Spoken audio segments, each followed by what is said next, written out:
Hai GP Mania, selamat datang di channel Data Balap News, yang akan mengabarkan berita paling lengkap, serta paling panas, seputar MotoGP.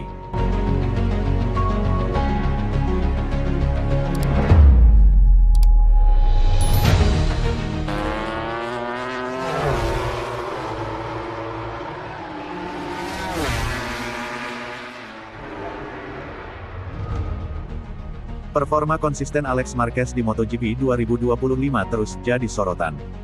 Performa Alex Marquez yang konsisten di MotoGP 2025 terus menjadi sorotan. Kali ini, ex-pembalap F1 Jaime Alguersuari melontarkan pujian. Alex Marquez tampil apik dalam 8 balapan di MotoGP 2025. Ia sukses merebut 1 kemenangan dan 4 kali runner-up di balapan utama serta 1 kali menang dan 7 runner-up di sprint race. Capaian itu membantu Alex Marquez berada di posisi kedua klasemen MotoGP 2025 dengan 201 poin. Ia berjarak hanya 32 angka dari sang kakak Marc Marquez di puncak. Alguersuari mengatakan Alex Marquez selalu berusaha tampil luar biasa dalam setiap seri yang dimainkan. Hal tersebut terlihat dari keberhasilan sang pembalap menjadi langganan naik podium dalam MotoGP 2025.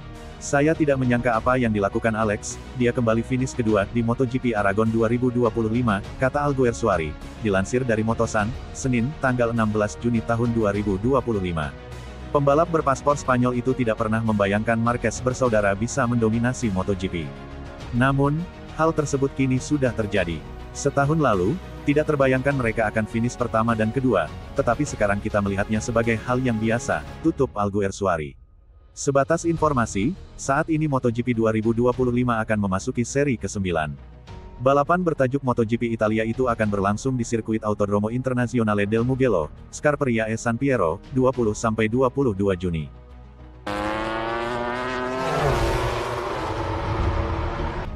Francisco Bagnaia dapat wejangan jelang MotoGP Italia 2025, Pecco harus pede putus dominasi Marquez bersaudara. Dia diminta tampil percaya diri di MotoGP 2025 agar putus dominasi Marquez bersaudara. Wejangan ini diberikan mantan pembalap Formula 1, Jaime Alguersuari. Dia menilai Francisco Bagnaia saat ini masih di bawah bayang-bayang Marc Marquez dan Alex Marquez. Di papan klasemen MotoGP 2025, Bagnaia menempati posisi ketiga dengan 140 poin. Sementara itu, rekan setimnya, Marc Marquez, di posisi puncak dengan 233 poin. Menyusul Marquez, ada sang adik, Alex Marquez, di urutan kedua. Pembalap Gresini Racing tersebut sudah mengemas 201 poin. Jaime Alguersuari mengatakan Bagnaia harus tampil percaya diri dalam MotoGP 2025. Dengan begitu, dia dapat menunjukkan performa terbaiknya saat turun balap. Saya harap ia menyingkirkan rasa takutnya dan bertarung langsung dengan Marquez bersaudara, ucap Jaime Alguersuari, dilansir dari Motosan, Senin, tanggal 16 Juni tahun 2025. Saya bukan penggemar Marquez, saya penggemar fakta, ucapnya. Kini, menarik menantikan kiprah Francisco Bagnaia. Saat ini, MotoGP 2025 akan segera memasuki seri ke-9. Seri tersebut akan berlangsung di sirkuit Mugello, Italia, pada 20–22 Juni tahun 2025.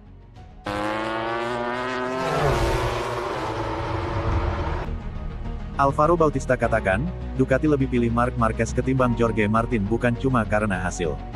Ex-pembalap MotoGP, Alvaro Bautista, bongkar alasan Ducati lebih pilih Marc Marquez ketimbang Jorge Martin. Menurutnya, hal ini terjadi bukan hanya karena hasil. Pasalnya, Jorge Martin diketahui sukses sabat gelar juara dunia MotoGP pada 2024.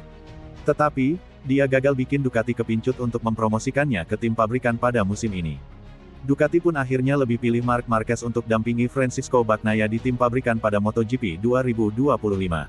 Sementara Martin, dia akhirnya hijrah ke Aprilia Racing. Menurut Bautista, langkah ini diambil Ducati karena sejumlah aspek. Selain hasil, mereka juga menilik faktor teknis.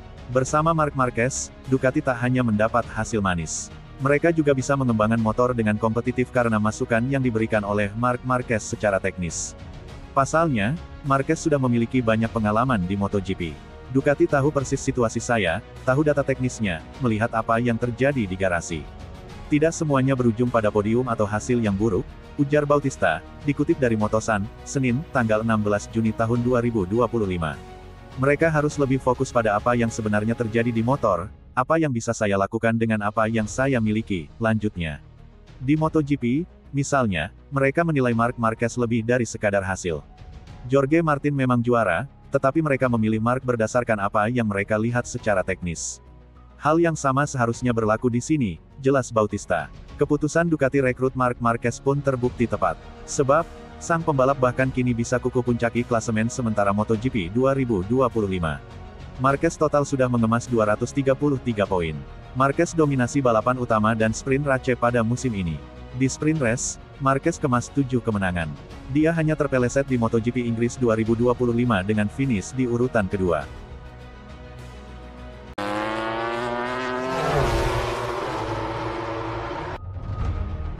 Brad Binder terkesan dengan sistem radio helm MotoGP. Brad Binder sebut sistem radio helm MotoGP luar biasa setelah mengujinya untuk pertama kali Aragon. Dari segelintir pembalap yang mencoba sistem radio helm terbaru MotoGP pada tes Aragon, Brad Binder adalah yang paling positif tentang kinerja fitur tersebut. Meskipun radio helm telah digunakan di F1 selama beberapa dekade, hal ini merupakan masalah yang jauh lebih pelik di MotoGP. Namun setelah beberapa tahun pengembangan, tampaknya sistem tersebut siap mengirimkan pesan keselamatan di lintasan kepada para pembalap dari Race Direction mulai 2026. Tujuan akhirnya tampaknya adalah penggunaan komunikasi taktis dua arah yang lebih kontroversial antara pengendara dan tim mereka. Berbeda dengan komunikasi radio in-ear yang lazim digunakan F1, sistem MotoGP memanfaatkan teknologi konduksi tulang, melalui bantalan yang diletakkan di tulang rahang pebalap. Selama tes MotoGP Aragon pekan lalu, beberapa pembalap kesulitan mendengar pesan yang telah direkam sebelumnya dengan jelas di sepanjang lintasan lurus karena kebisingan berlebihan dan sedikit gerakan helm yang mempengaruhi posisi headphone. Namun, Binder yang membalap untuk KTM tidak mengalami masalah seperti itu. Sejujurnya, mereka telah melakukan pekerjaan yang luar biasa. Saya benar-benar terkesan, kata pria Afrika Selatan itu. Helm saya tidak terasa berbeda dan saya tidak menyadari ada yang salah, dan tidak peduli apakah Anda sedang memutar gas penuh dengan kepala tegak atau di balik layar atau apapun itu, pesannya tersampaikan dengan sangat jelas. Jadi, ya, mereka melakukan pekerjaan dengan baik. Ketika ditanya secara khusus tentang kejelasan selama lintasan lurus berkecepatan tinggi, di mana Alex Marquez, Lorenzo Savadori dan Johan Zarco kesulitan mendengar pesan dengan jelas, Binder menjawab, "Ya, saya sangat terkejut. Saya tidak tahu apakah ada di antara Anda yang pernah mencoba headphone konduksi tulang kecil yang bisa dipasang dan terasa dingin di depan telinga Anda. Rasanya semua orang bisa mendengar apa yang Anda dengarkan, tetapi kenyataannya hanya Anda yang bisa. Ini sesuatu yang mirip dengan ini, ia bekerja dengan sangat baik. Apakah kita membutuhkannya atau tidak adalah pertanyaan lain. Perangkat keras terkait juga tidak menjadi masalah," kata Binder. "Bagi saya mengenakan helm dan mereka menaruh kotak kecil di punuk saya. Saya tidak merasakan apapun atau memerhatikan apapun. Itu adalah pertama kalinya saya mencobanya. Saya belum pernah menggunakannya sebelumnya dan sejujurnya saya cukup terkesan dengan cara kerjanya. Namun, meskipun teknologinya mungkin berhasil, apakah kita membutuhkan mereka untuk berbicara dengan kita atau tidak adalah pertanyaan lain," tambah Binder. "Namun, jika itu yang mereka inginkan, maka saya tidak keberatan.